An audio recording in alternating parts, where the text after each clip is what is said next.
In this age of DVDs, have you ever looked at the extras of a movie and thought about what it would have been like if they took this direction they considered taking? Would it have made it any better or any worse? Well, for this new portion of my channel I like to call In or Out, I'm going to look through the storyboards and deleted scenes of film and deduce through analysis and opinion whether this particular scene or idea would work or not. So to start out, I thought we would take a look at one of my personal favorites, The Nightmare Before Christmas.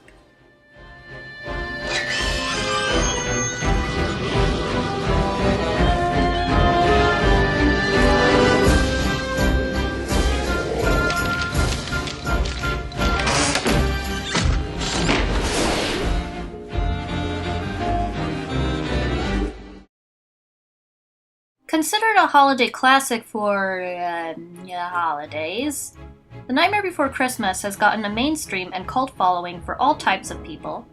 The story of Jack Skellington, the master of all things macabre, was dark and phantasmically dreamlike, but still managed to be simple with its unique atmosphere, as well as being a landmark in the medium of stop-motion animation and animation itself.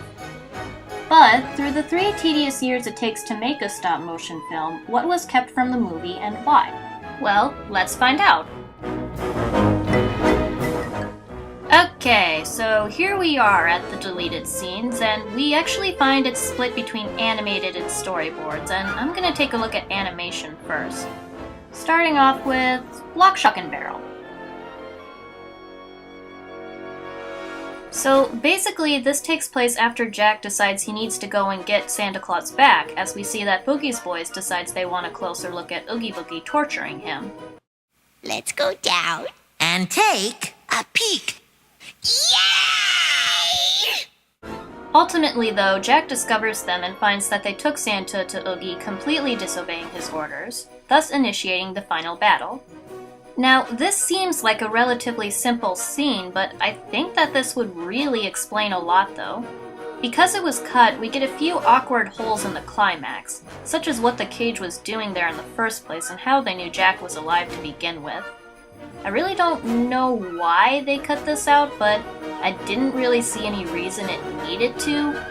But to be honest, I didn't really notice this until after a few viewings, and apparently a lot of people didn't, because I rarely hear them bring this up, even when they try to find some problems with the movie. Because every movie has problems, but this one barely comes up. I guess if you want to go on a stretch, you could say that's just a common place for the kids to put that cage, and that the sadistic twerps that they are listen to Oogie torturing people anyway, so they of course could have heard the fight going on down there. I suppose that could be true.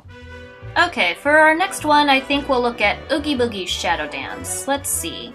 Well, it doesn't really add much story-wise, but this would have been a nice piece of animation to have in the film, so really kind of a give and take.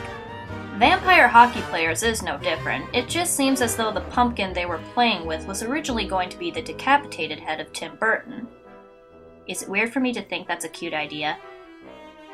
Jack's scientific experiments are really just a prolonged version of the scene that's already in the film. The moment itself is already great as it is, so I don't think it would add much other than the fact it's adorable when Jack licks the candy cane. Aww. I also really love this piece of music they play during this scene.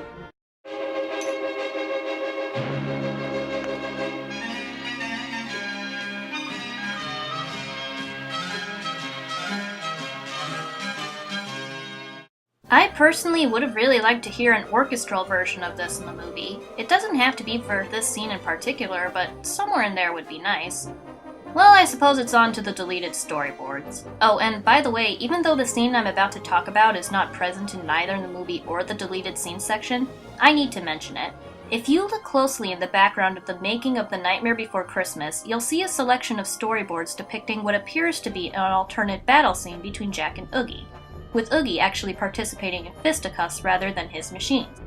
I bring this up because I really wanted that to be here in the deleted scenes section. I know that sounds weird because I'm supposed to be arguing what should be in the movie, but I really at the least wanted to see their entire plan. It really irked me as a kid.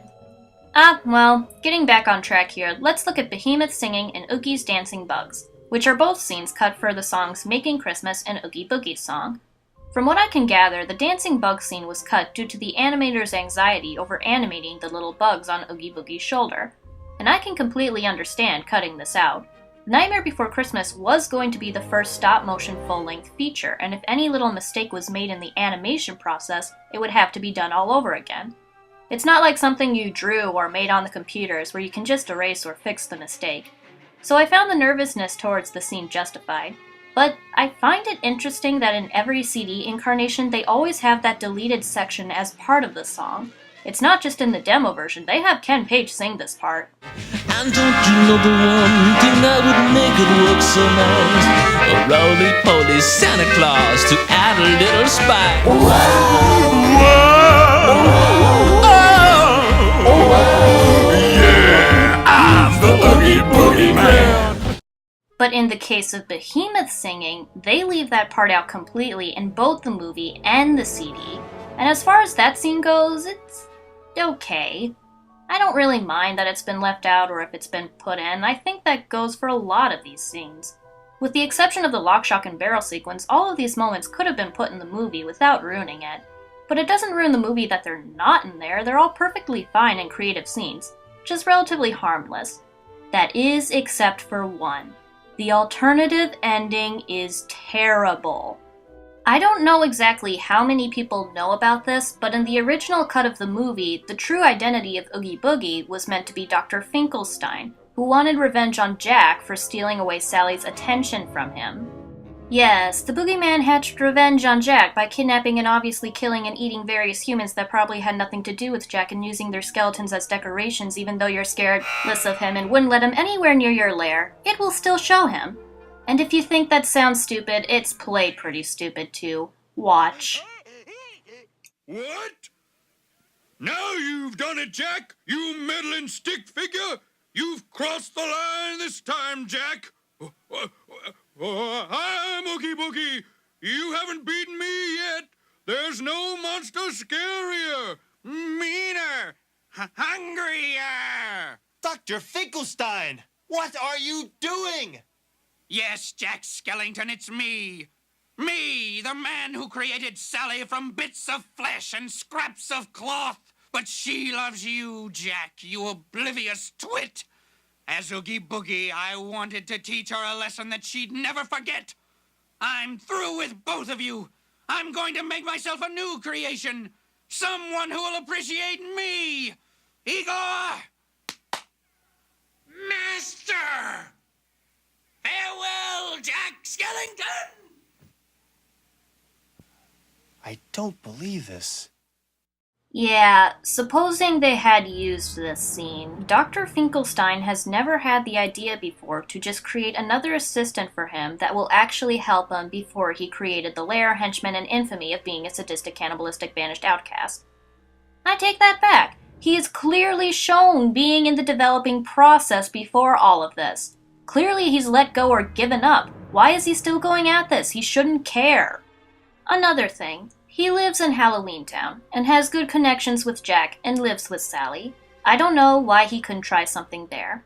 He was seen being in the same location as the kids, who left seconds afterwards but somehow ended up beating them back to the treehouse in a wheelchair and put on his Oogie costume before 3 young, energetic kids could get there singing their deranged offering song.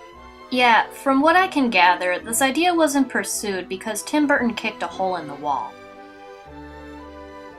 The wall of what? The storyboards? The set? You know what? It doesn't matter. This scene lacked setup, came out of nowhere, and wouldn't have fit in the movie. It would have raised too many questions, too many holes, and too many eyebrows. It's a definite dud of an idea for the film. So all in all, does Nightmare still stand tall despite not having these scenes? Of course it does. I do think the lock, shock, and barrel sequence would have explained a bit more, but it's a problem a lot of people don't notice till a few more viewings or so. So the fact that people can be distracted long enough by the good things the rest of the movie has to offer shows it's still pretty solid regardless, and still continues to be one of my favorites. In terms of the cutting here, I say it's justified. Definitely justified.